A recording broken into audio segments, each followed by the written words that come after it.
बहुत खूबसूरत नजारा है। मगर तुमसे ज्यादा नहीं।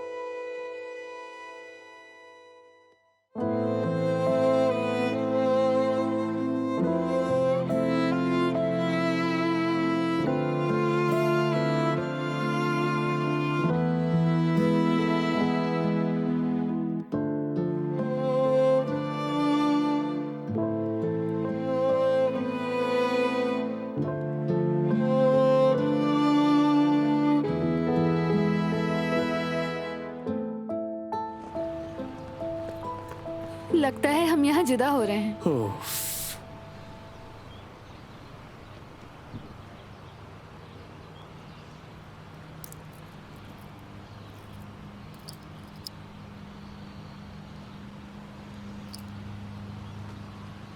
ये मैं तुम्हें दे रहा हूं वो क्यों? ताकि इस बात की जमानत हो जाए हम दोबारा मिलेंगे। ये मेरे मरहूम दादा का दिया हुआ गिफ्ट है, मेरे लिए बहुत कीमती है। अभी तुम्हारे पास अमानत है, आते वक्त वापस ले आना। नहीं, मैं नहीं ले सकती। यानी तुम नहीं आओगे? अरे नहीं, मैं जरूर आऊंगी, मगर अगर कुछ हो गया तो? कुछ नहीं होगा, अब तुम्हें कुछ भी नहीं होने दूंगा मैं।